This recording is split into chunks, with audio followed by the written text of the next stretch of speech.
What's up, everybody? You're halfway through the week. Thanks for joining us here on First Take. They are Skip. It's Hump Day. The one and only Ray Lewis will be with us later on. Looking forward to that. Skip Bayless, Stephen A. Smith. I'm Molly Karam. Good day, gentlemen. Welcome back to Bristol, Connecticut. Yeah. Love it when you're here. I want to know, what do you think you're doing? Cheering for the Denver Broncos? What you doing with those colors on it? Well, I love it. I'm trying to compete with you, Stephen G.Q. Smith, right?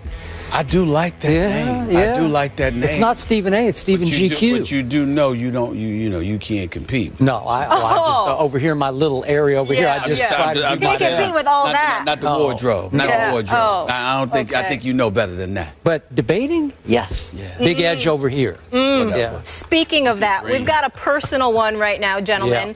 You just heard Jerry Jones on Dez Bryant's status for Sunday when the Cowboys traveled to the Giants. The last time they played each other was at the start of the season, and Dez broke his foot in the Cowboys' season-opening win. This is a huge division game. The G-men are looking to redeem themselves.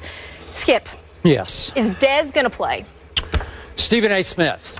Obviously, I hope that Dez Bryant plays. I hope that he catches 5 touchdown passes from Matt Outhouse to the Castle. Matt Castle starting this Sunday for my Dallas Cowboys. But Stephen A. Smith, I obviously also hope that it remains 80 degrees every day this winter in Bristol, Connecticut. I don't think that's going to happen. I could be wrong, but I don't think that's going to happen, which means I think it will take a miracle for Dez Bryant to play, which means I do not think that he will play. For the record, again, he has a Jones fracture, the 5th metatarsal of his right foot. And I spoke again last night, Stephen A., to a prominent orthopedic surgeon who treats a lot of professional athletes, who reminded me that in his experience, this injury takes at least 3 months to heal. 3 months to heal a Jones fracture, and that there's also high risk, as we remember with Kevin Durant, of re-injury if you rush back.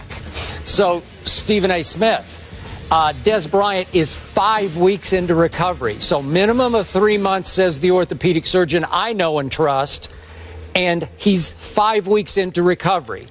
Now, he did try the new experimental stem cell treatment, in which you obviously take some stem cells from some fatty tissue somewhere in your body, maybe your love handles, and you inject it. Well, that's the best place to take them. You don't have any of those. No, I don't have them, but Stephen A. has small ones anyway. I do. Yeah, small ones. You're not the only one. Okay. I do. So you take your stem cells from some fatty portion of your body and you inject it into where the injury occurred or the surgery happened, and you hope that it miraculously speeds recovery. There's no data on how that will do because it's so new that I can't tell you what's going to happen, but it was shocking to me that according to the Dallas Cowboys, I'm going to have to trust their word on this, Dez Bryant has been doing running drills on the field, power running drills, and that they are hopeful that he at least can try to practice this week. If you want to know my gut feeling truth here, Stephen A., and I'm always objective about my Cowboys as opposed to how other people are not objective about the teams they love, but in my case, I'm here to tell you I'm starting to believe Jerry Jones is just messing with the New York Football Giants. He's just trying to push them to prepare for the possibility, the long shot possibility, that the best receiver in pro football, Dez Bryant, will somehow miraculously emerge Sunday late afternoon at the Giants Stadium and play very well. Do I think that's going to happen? No. Do I want the Giants to have to worry that that's going to happen? Yes, I do. So do I think this is a little bit of a little tactic on Jerry Jones' part? Yeah, little playing with the Giants' psyche. Yes, I do. I do not think he will play. I hope he does. I hope the Giants have to prepare for it. You know, it's interesting, and I appreciate you starting off the show with this subject. Usually, I'd be nauseated about talking about the Cowboys. Yeah, that's true. But in this particular instance, it does not bother me because I find it absolutely comical that this is a relevant subject in your mind. And the reason why I feel that way, Skip Bayless, is because it's interesting how you just acknowledged that Jerry Jones was playing games. This is what the Dallas Cowboys have resorted to, playing games, trying to stall injury reports from coming out, trying to give the impression, well, maybe if they think that Dez Bryant is going to play, it'll hamper their preparation for the game. It could. That would put us in an advantageous position. Yes. It just once again shows how pathetic how the Dallas Cowboys are. Yeah. Do you know, Skip, as I look at their numbers, your leading receiver is Jason Witten. He's got about 271 yards. Your second leading receiver in terms of receptions, I believe, is Cole Beasley. Your third leading receiver, I think it's Lance Dunbar. Yeah. I think it's Lance Dunbar. You haven't gotten to Terrence Williams yet, listen, I have not. Well, let's look at Terrence Williams. Yeah. That would be 14 receptions for 223 yards. 14 receptions in 5 games. 14. Okay, but that was because of Brandon just stay off the weed. Are we sure? Am I right? Are we sure? Yes. Are we sure? He never looked in that direction. All I'm trying to say to you, Skip, is this. Yeah. I find it comical because what enters my mind is this. Do you know that in the 6 games, or in the 5 games rather, that the Dallas Cowboys have played this season, you only have one 100-yard game from a receiver who actually wasn't a receiver, it's a running back. Lance Dunbar had 10 receptions for 100 yards. Who's my versus quarterback? The Atlanta Falcons. Yes. Outside of that, you don't have anything going on. So it just speaks to the level of desperation that the Dallas Cowboys are willing to engage in. Once again, they show their joke tendencies. Because this is what they are. Wait, are they not? And here's the deal. Who won the NFC East last year? I don't recall. Okay, I have no recollection of that right now. Yeah. I'm talking about this day, right now. So I can understand what you're coming from, where you're coming from, but all it does is basically take me to a place that I'm very familiar with being in.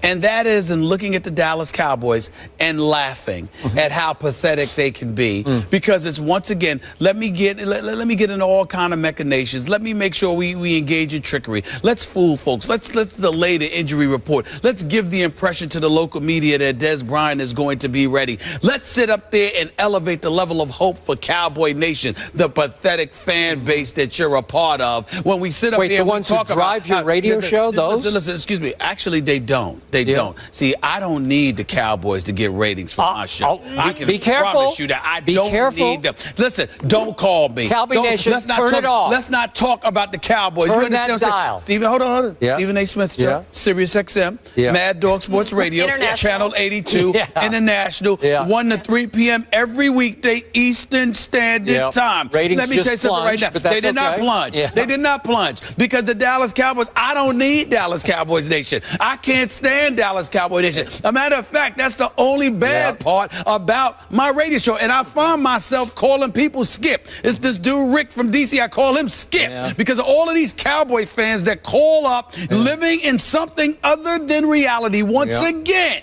this is what we're talking about here. You have literally opened the show and reminded us of some orthopedic surgeon, that gave you some advice about this. That's how desperate y'all are. I was objective about it. I was desperation. Was I not? It's desperation. I didn't say he was going to play. Because what they did, I understand that. But what you did was, well, you know what? The orthopedic surgeon tells us it's at least 3 months. But Des is practicing on. Oh, no. He's a fabulous journalist. We ain't debating that about Skip Bayless. But the point is, he's been running hard, and he's got a chance, and he might defy, the expertise, the medical experts. Stem cells. Oh, please. Stem cell, whatever. From the love That's where we are. That's where you take it from. That's where you take them from. That's where we are. That's the truth. Are we going to invite politics into the situation? Are we going to get our 43rd President George W. Bush talking about stem cell research? There's and a some fly of in your ointment. Are we going to be talking about all of this stuff? I mean, stop it, please. Don't get me started. Stem cell. That's what we've resorted to. The Dallas Cowboys have us talking about stem cells. That's where we've regressed to. That's how desperate y'all are to be relevant again. I'll catch that fly. There's a fly on your argument. That's on your argument, right? The fly is flying with my argument. That's why it's coming towards you and irritating you. Wasn't bothering me. Wasn't bothering me because he knows the fly knows. I'm telling the truth. But over here, I'm just fly. That's all I am. Is just fly. You know what? The orange and blue does look kind of nice. Thank you. You came around. It does, and I'm proud that you know that lingo, fly. Using that verbiage, I'm very proud, Skip. I'm wearing off for you. I'm wearing off for you. So we took the noun and made it an adjective, right? That's right. All right, is that all you got? That's all I got. I don't need anything else. You realize. I don't need anything else. who used to be my quarterback, was the guy who admitted just 2 weeks ago, Brandon, just stay off the weed and that he's been unlucky his whole life. He admitted that Norv Turner, his first coach in the National Football League, told him, Brandon, I don't know what you did to people in your former life, but you've just been the unluckiest player I've ever coached. I don't want that guy as my Dallas Cowboy quarterback. I know Brandon. I like Brandon. I don't want him to be my quarterback. Matt Castle is a professional quarterback with a proven track record. He's thrown 96 touchdown passes in this league to only 70 interceptions. And he helped step in for Tom Brady and lead the Patriots to an 11-5 record. And then he went to Kansas City and he led them to an 11-5 record. As Jerry Jones astutely pointed out the other day, Matt Castle will have the nerve to step up in the pocket and take some good risks, not crazy risks, some careful risks, if that's not an oxymoron. So he will step up and try to throw the ball downfield to maybe Terrence Williams. Maybe he's going to catch 3 or 4 big balls in this game. My defense, I love. My offense, I'm starting to get back on the bandwagon of. And again, is it a long shot possibility that Dez steps out on the field just to inspire his teammates? It's possible. So I'm going to cling to the hope. So now we're talking about Dez Bryant being the modern-day football version of Willis Reed. Thank you. I thought of that, but I didn't think you'd want me to go there. Unbelievable. But it's possible. The level of this isn't exactly the NBA Finals. You're embarrassing yourself with how far you're reaching for your capital. And by the way, let's analyze. Let's rewind for a second. Yeah. When Tony Romo went down after Hicks rammed him into the ground in Game 2 against the Philadelphia Eagles, it was a legitimate shot to me, as far as I can tell. That's my recollection of it. Here's the deal. The next game, when they played the Atlanta Falcons, weren't the Dallas Cowboys up 14-0? 28-17. 28-17 at halftime. Is it Brandon Whedon's fault that Devontae Freeman rushed for 141 yards on 30 carries? Was it Brandon Whedon's fault that Julio Jones was targeted 20 times, had 12 receptions for 164 yards? I don't think Brandon Whedon had anything to do. Hold on. No Rolando McClain. Hold on. I don't recall that being Brandon Whedon's fault. In the loss against New Orleans, didn't they go into overtime? And didn't the defense have a miscue? And wasn't that Jason Garrett's fault or one of the rookie players that they had inserted in once one of their linebackers went down due to injury? We were down to the third string linebacker. That's right. Exactly. So that had nothing to do with Brandon Whedon, but the resident Cowboy hater, as they love to say, I am the one that has to come to the defense of Brandon Whedon. He didn't do anything wrong. He didn't do much right either. Excuse me. They had leads. That defense that you bragged about, led by Rod Marinelli, they didn't come through.